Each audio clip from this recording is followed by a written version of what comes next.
Kawengku sagung jajahan nanging sanget hangi kibi sang resikane putra kang hanjlok saking wiyadi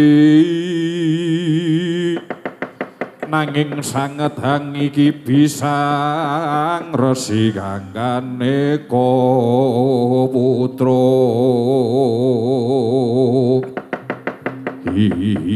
tandya teka mangkono wis paripurna nggenira suka-suka para abdi bedaya lan srimpi wis manjing wonten ing saklebeting kedaton negari ing Dwarawati ora kacarita sinten to ingkang sampun medal saking Stinggil Binaturaka negaring Dwarawati ora kaya nata Dwarawati Sang Prabu Bathara Kresna jumujug wonten ing alun-alun negari ing Dwarawati yen Cinandra meger-meger cahyane kaya tugu manik Arjana Mulat pating gledrah pating gedadap yen Cinandra katon kaya minoh katubruk ing jala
Kresna sinayang manggelung mangrok mining cakrani ora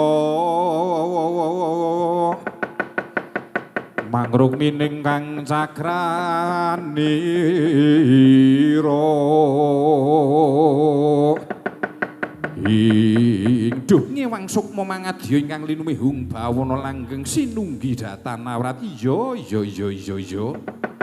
pancen ora enteng kewajibane ingkang ndak sandang ing wektu dina iki ya ing ari kalenggan iki ya senajan abot kaya ngapa bot-bote ngabot dadi pusara mitraning para kadang brata Pandhawa praktik nyaning penggalih ingsun ing wektu dina iki kudu tedhak ana ing kraton negara ing Ngamarta ngestreni ya nyekseni anggone para kadang brata Pandhawa bakal nganakake wiwit tetanen agung yo supaya enggal bisa pinanggya ing sasmita ingsun sigra ngambah ing Jumantara tandya teka mangkono kepareng Nyon Nalindra Dwarawati Sang Prabu Bathara Kresna sedya ngambah ing antariksa sigra hanetepaken nagemira Makutha Kencana sigra mangsa semedi sedakep asluku juga nutupi babahan Wiwarasanga sekawan kang bineka sajuga ingkang sinidikara kinarya nut laksitaning brata mawas wahya manjing huswa sawang lena sajroning ngaurip pindha sanghaknya lir laknyana wis paripurna nggenira semedi nata Dwarawati Sang Prabu Bathara Kresna saknalika mancat ing Bantala ngambah ing Dirgantara kebat kaya kilat kesit pindha tatit lumiyatira nusa Bima Himantaka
Setyaki dinulwerang tumandang Setyani ku garwani ora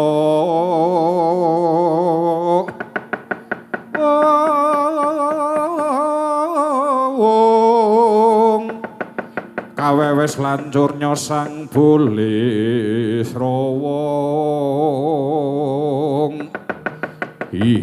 wah wadadita saksuwene aku ngenteni ning madyaning alun negara ing Dwarawati wah lha iki ngenteni aku nganti 2 jam setengah nganti ngentekke rokok Sergio setengah bungkus wah jan cilaka iki sing bakal ngenehi katrangan marang aku ora ana liya ya kuwi Raden Samba Wisnubrata. Lah iki ana satriya kanthet cilik cengklang-cengkling jegaglek kaya cagak gendera. Wis apa? Yen kowe takon karo aku bebetenging negara Dwarawati, senopati negara Dwarawati. Aku Raden Setyaki. Ya bener dasar kepara nyata. Endi? Raden Samba Wisnubrata dikon ketok ning ngarepanku. Ingkang bakal maringi katrangan marang aku ora ana liya ya kuwi Raden Samba Wisnubrata. Ayo padha wae sing bakal ngenehi katrangan marang kowe ora ana liya ya Setyaki. Oh ya bener, ya kebeneran yen ngono. Endi saiki pusaka negara Dwarawati Sekar Cangkok Wijaya Kusuma bakal tak suwun ngampil, bakal tak boyong ana ing kraton negara ing Guwa Barong Setyaki. Ayo, burab-buraban ingkang dadi wuwusmu. Kowe iso boyong pusaka negara Dwarawati yen iso nglangkahi bangkene Setyaki. Wah, babu. Ayo, babu arepan ngopo? Yen ngono keterangan kowe malah sing ngreridu karo lakuku Setyaki. Apa sekirane kowe paning tanding karo aku? Ayo, sing tak wedeni apamu. Ketiban tanganku kene merganing patimu. Ayo, matna sastra jendramu tumpang sunggonmu ngrapalake tebak dadamu melesat igamu. Ayo maju kena tak gawe gateng ndasmu Prabu Sasra Hambara. Ayo tanding ngono kurdaku Setyaki yo.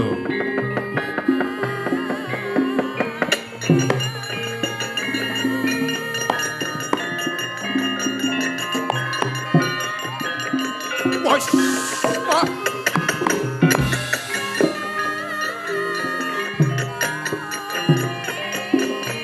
Aja endo wis waduh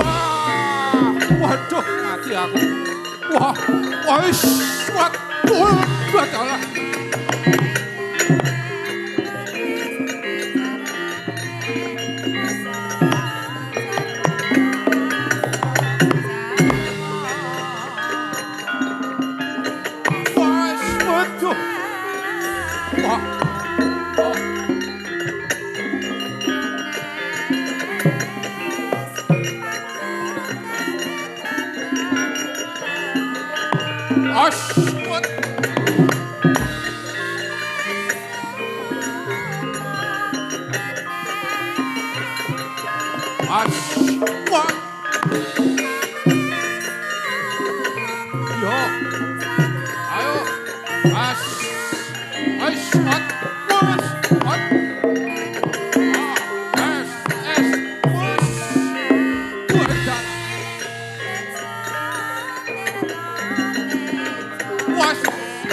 untir tangan muri os. Ayo, sambato. Untir tangan arep as.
Dalah jagat dewa Bathara yo wah aku nandingi karo kurdane bebeteng ing negara Ndhuwurmati Raden Setyaki lha kok malah gegilani tandange wah yo iki yen tak terusake anggone aku Pancakara karo Raden Setyaki engko malah nganti cilik engko aku lara gedhe tumekaning pati yo wektu dina iki aku tak mesanggrah dhisik ana ing sakjabaning alun-alun negara Ndhuwurmati.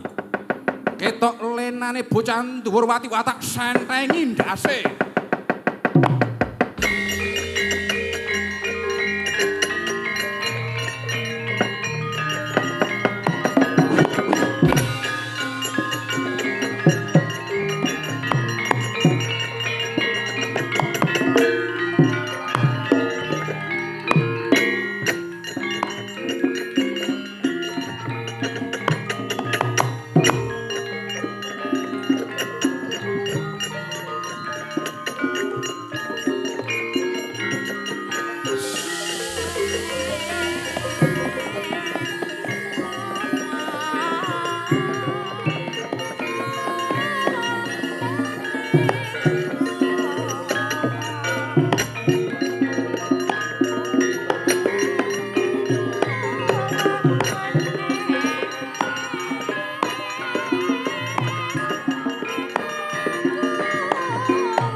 lumajar gendring kapiandhem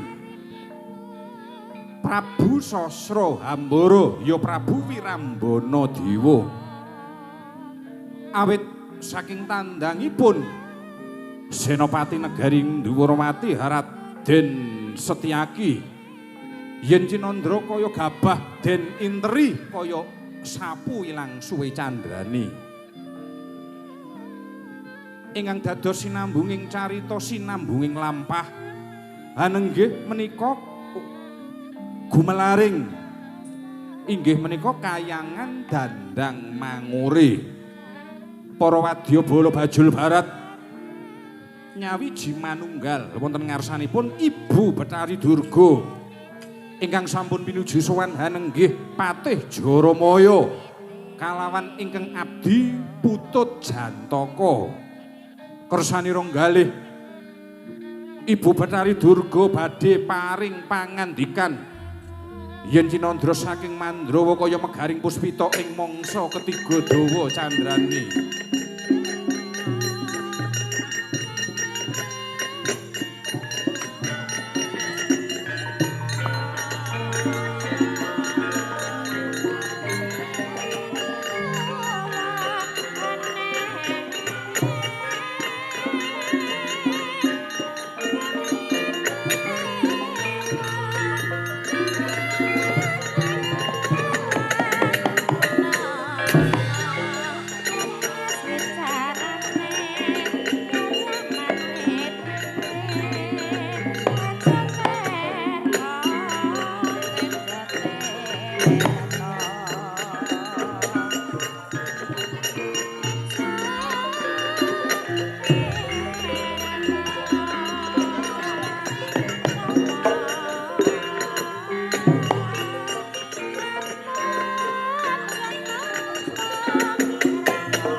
sangsaya dalwararas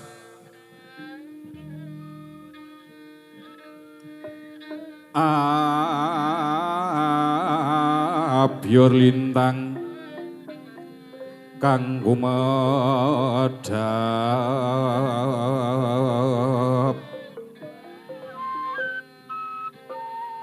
titi sonya madya ratri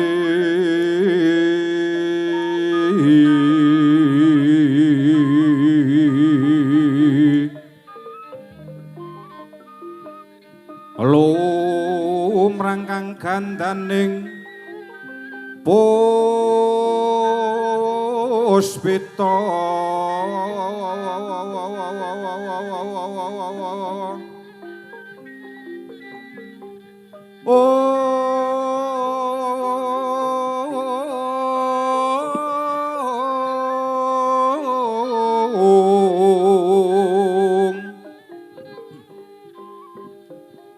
karang yaning budyanira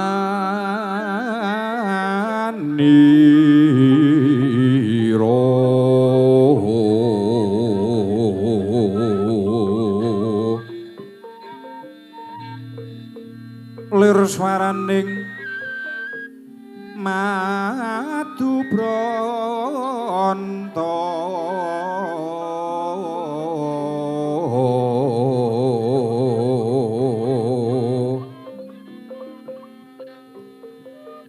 swaraning madu bronto manungsung sarining sekar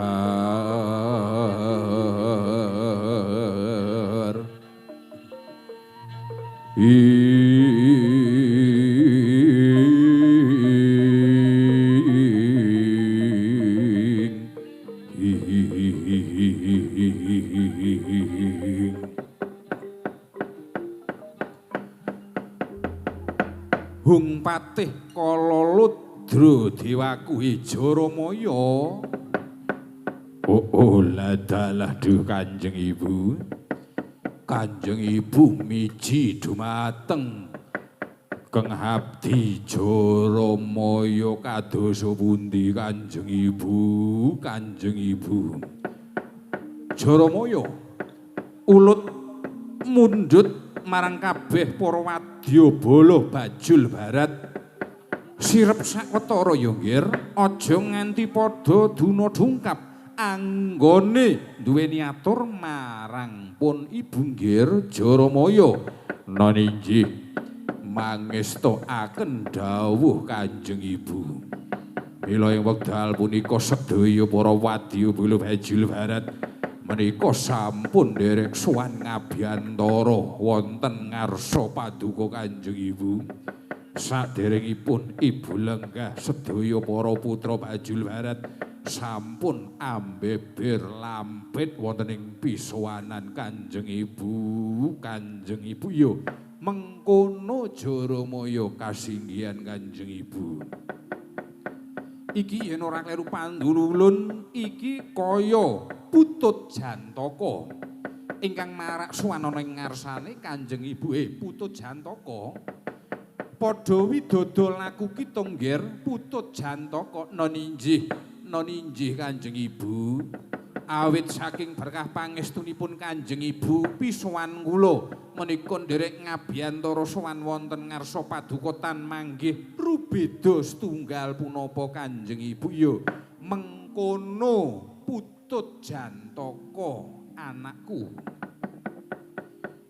Putut Jantaka kula nuwun paring dawuh Kanjeng Ibu mula wektu dina iki pun Ibu nglempukke Putut Jantaka karo jeneng kita Jaramaya iki yektine Ibu bakal paring pirembugan kalawan kowe Putut Jantaka. Oh ladalah lajeng wonten ngersa menapa Kanjeng Ibu dene Kanjeng Ibu miji dumateng Kang Abdi Kapatihan sumangga Kanjeng Ibu katuran ngendika dumateng Kang Abdi Jaramaya wonten wigatos sing menapa Kanjeng Ibu sumangga katuran ngendika dumateng Kang Abdi Jaramaya Kanjeng Ibu iki ngene ya Putut Jantaka karo Jaramaya iki Kanjeng Ibu mireng kembang rawat-rawat ingkang kabeta ingkang digawa karo Mbok Bakul Sinambiwara biling wektu dina iki ora suwe meneh para Pandhawa bakal nganakake tetanen agung Jaramaya kamangka pun Ibu sing baku sing mesti ora nayogyani apa sing dadi kekarepane putu-putuku Pandhawa wektu dina iki bakal nganakake tetanen agung mengkono Jaramaya. Oh ladalah lajeng kersanipun Kanjeng Ibu kadosa pundi pun Ibu bakal dawuh marang Putut Jantaka Putut Jantaka wektu dina iki pun Ibu bakal paring pangandikan karo kowe Putut Jantaka lajeng wonten pangandikan menapa Kanjeng Ibu wektu dina iki budalna para wadyabala bajul barat luweh-luweh ya kuwi anak buahmu para ama Putut Jantaka ama ayo budalna ngruyuk ngrusak tatanan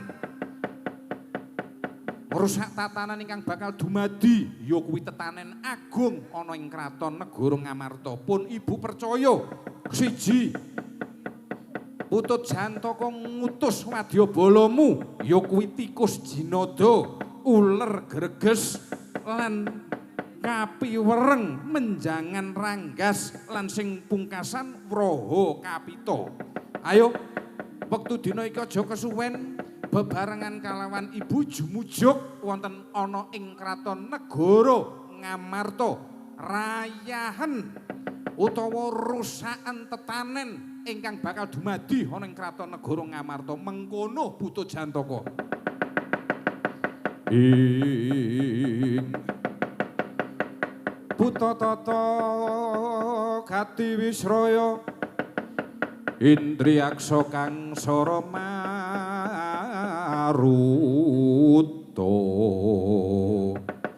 kang pawana gana marga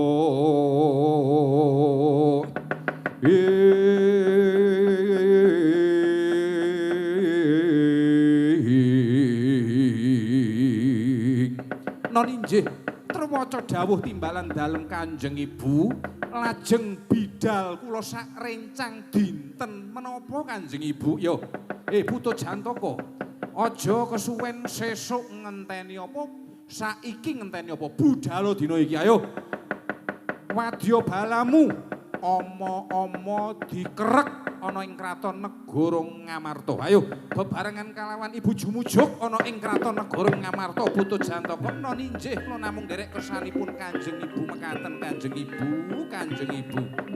Ayo aja kesuwen Jaramaya monggo kula dherekaken Kanjeng Ibu. Oh.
Tikus jinada lah dalah kadosa pundi Kakang lan kowe uler greges wonten menapa Kakang lan kowe kapiwereng lan menjangan ranggas lan kowe Wraha Kapita wonten dawuh lah dalah menika kadosa pundi Kakang Kakang Putut Jantaka menika para wadyabala bajul barat wujudipun menika ama-ama menika dikempalaken wonten ing alun-alun wonten ing kayangan dandang manguri menika gadah sedya menapa Kakang iki ngene ya iki aku nampa dawuh saka Ibu Betari dene ora suwe meneh Ya kuwi para Pandhawa bakal nganakake tetanen agung ana ing kraton negara ing Ngamarta. Mula wektu dina iki Kanjeng Ibu ora nayogyani apa sing dadi kersane. Aku kinen budhalake para wadyabala ama. Ayo kowe kabeh tak dawuhi jumujuga ana ing kraton negara ing Ngamarta. Tetanen agung iki bakal diwiwiti yen to tetaneman wis padha tukul. Sakwise tukul engko wis ngrembaka lan wis awoh panyuwunku rusaken tetanen ing kraton negara Ngamarta. Oh la dalah kasinggihan Kakang. Mula wektu dina iki bidhal kula sak rencang dinten menapa sesuk lan saiki ngenteni apa? Yen kowe ora iso ngrusak tatanan tetanen agung ana ing negara ing Ngamarta, engko kowe dhewe sing bakal tak perjaya. Wah, menawi mekaten sumangga kula dherekaken Kakang Putut Jantok. Ayo aja kesuwen lakumu laku dedemitan para mana ninggih Kakang Putut Jantaka.